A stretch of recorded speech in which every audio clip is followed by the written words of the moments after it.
दोस्तों, क्या हुआ जब अचानक प्रकट हुई अयोध्या में माता सीता। जी हाँ, माता सीता को कौन नहीं जानता। यह वही सीता है जिन्होंने अपने पति के लिए 14 वर्ष वनवास में गुजारे थे, जबकि वनवास तो सिर्फ राम को मिला था। धन्य थी वो माता सीता जो इतनी स्वाभिमानी स्त्री थी, जिन्होंने अपने पति साथ में भी साथ नहीं छोड़ा, तो भला आज कैसे छोड़ सकती है।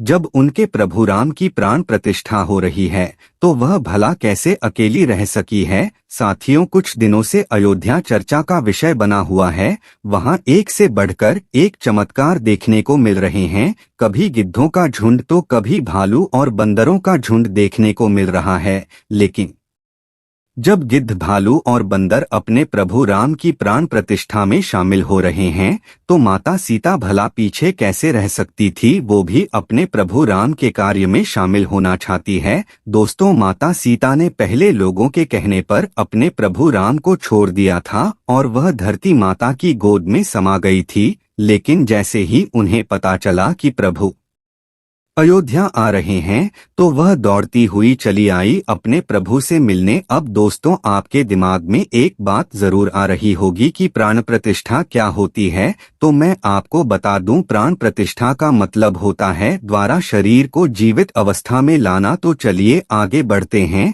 तो दोस्तों, अब बात करते हैं चिरंजीवी के बारे में, जिनमें सबसे पहले नाम आता है हनुमान जी का और दूसरा नाम आता है विभीषण का। ये दोनों लोग अजर अमर थे। विभीषण प्रभु राम के बड़े भक्त थे। जब हर कोई प्रभु राम से मिलने अयोध्या पहुंच रहा है, तो भला वह पीछे क्यों रह जाते। जी हाँ दोस्तों, यह घटना अयोध्या नगरी की है, जो हाल फिलहाल ही हुई है। पिछले कुछ दिनों से हम सभी यह सुनते आ रहे हैं कि जब से राम मंदिर उद्घाटन का कार्य जितना समीप आ रहा है, वैसे वैसे ही एक बड़ी से एक घटनाएं भी सामने आ रही है। जिसमें सर्वप्रथम गिद्धों के झुंड की घटना सामने आई थी, उसके बाद वानरों और उसके बाद भालू के झुंड की घटना हमारे सामने आई थी। लेकिन अब जो घटना सामने आई है, वह बहुत ही अविश्वसनीय है, क्योंकि 8 चिरंजीवी में से एक चिरंजीवी रावण के सगे भाई विभीषण जी अयोध्या में प्रकट हो चुके हैं।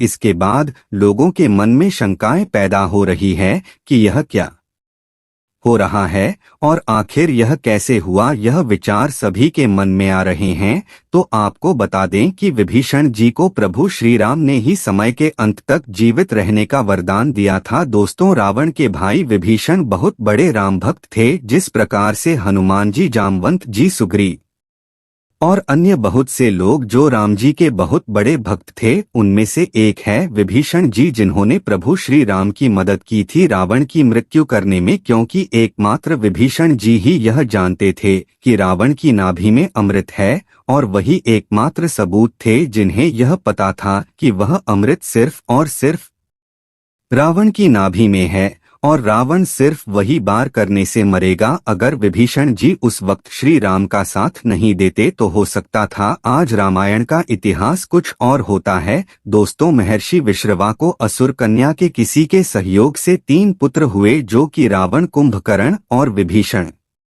थे। विभीषण विश्रवा के सबसे छोटे पुत्र थे। विभीषण बचपन से ही धर्मपरायण और भगवान का भक्त था। विभीषण की पत्नी का नाम शर्मा और उसकी बेटी का नाम त्रिष्टा था। एक बार तीनों भाइयों ने बहुत दिनों तक कठोर तपस्या करके ब्रह्मा जी को प्रसन्न कर लिया। ब्रह्मा ने प्रकट होकर तीनों से वर मांगने के लिए कहा। रावण ने अपने महत्वाकांक्षी स्वभाव के अनुसार ब्रह्मा जी से लोक के विजयी होने का वरदान मांगा। कुंभकर्ण ने इंद्रासन की जगह गलती से निंद्रा स्थान मांग लिया, इसलिए वह वर्ष में बस 1 दिन के लिए ही जाता था। अंत में विभीषण ने उनसे भगवत भक्ति की याचना की। तपस्या से लौटे के बाद ब्राह्मण ने अपने सौतेले भाई कुबेर से सोने की लंका पुरी को छीनकर उसे अपनी राजधानी बनाया, और ब्रह्मा के वरदान के प्रभाव से त्रैलोक्य विजयी बना। विभीषण भी रावण के साथ लंका में रहने लगे। रावण ने जब सीता जी का हरण किया, तब विभीषण पराई स्त्री के हरण को महापाप बताते हुए सीता जी को श्री राम को लौटा देने की सलाह देकर हमेशा धर्म की शिक्षा देते थे।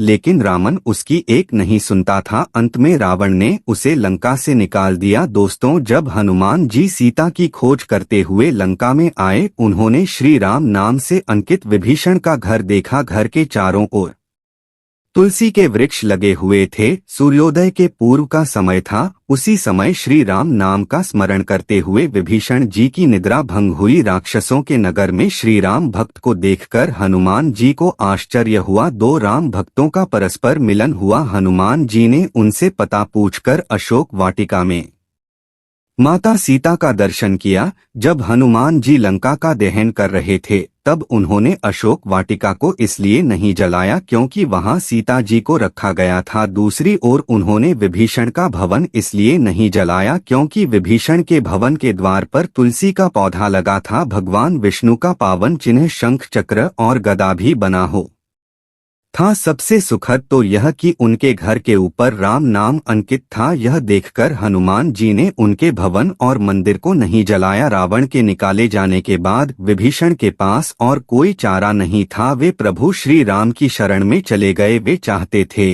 कि निर्दोष लंका वासी न मारे जाएं और लंका में न्याय का राज स्थापित हो। विभीषण के शरण याचना करने पर सुग्रीव ने श्री राम से उसे शत्रु का भाई दुष्ट बताकर उनके प्रति आशंका प्रकट की और उसे पकड़कर दंड देने का सुझाव दिया। हनुमान जी ने उन्हें दुष्ट की बजाय शिष्ट बताकर शरणागति देने की वकालत की। इस पर श्री राम जी ने भी भीषण को शरणागति न देने के सुग्रीव के प्रस्ताव को अनुचित बताया और हनुमान जी से कहा कि आपका विभीषण को शरण देना तो ठीक है, किंतु उसे श्रेष्ठ समझना ठीक नहीं है। इस पर श्री हनुमान जी ने कहा कि तुम लोग विभीषण को ही देखकर अपना विचार प्रकट कर रहे हो, मेरी ओर से भी तो देखो मैं क्यों और क्या चाहता हूँ। फिर कुछ देर हनुमान जी ने रुककर कहा, जो एक बार विनीत भाव से मेरी शरण की याचना करता है और कहता है मैं तेरा हो, उसे मैं अभयदान प्रदान कर देता हूँ। यह मेरा व्रत है,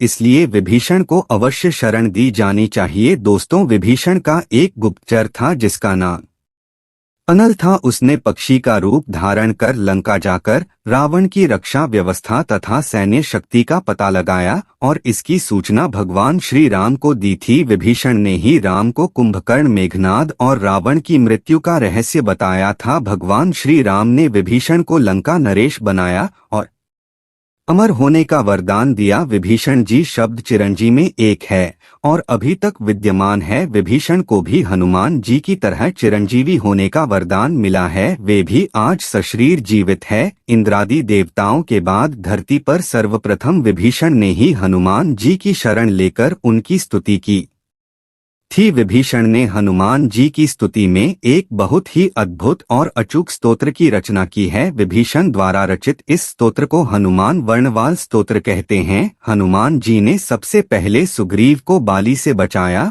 और सुग्रीव को श्री राम से मिलाया। फिर उन्होंने विभीषण को रावण से बचाया और उनको राम से मिलाया। हनुमान जी की कृपा से ही दोनों को ही भयमुक्त जीवन और राजपद मिला। इसी तरह हनुमान जी ने अपने जीवन में कई राक्षसों और साधु संतों को भयमुक्त और जीवन मुक्त किया है। मित्रों, विभीषण जी की ऐसी भक्ति देखकर भी यदि आपने अभी तक चैनल को सब्सक्राइब नहीं किया है तो चैनल को सब्सक्राइब करके बेल आइकन जरूर प्रेस कर लें।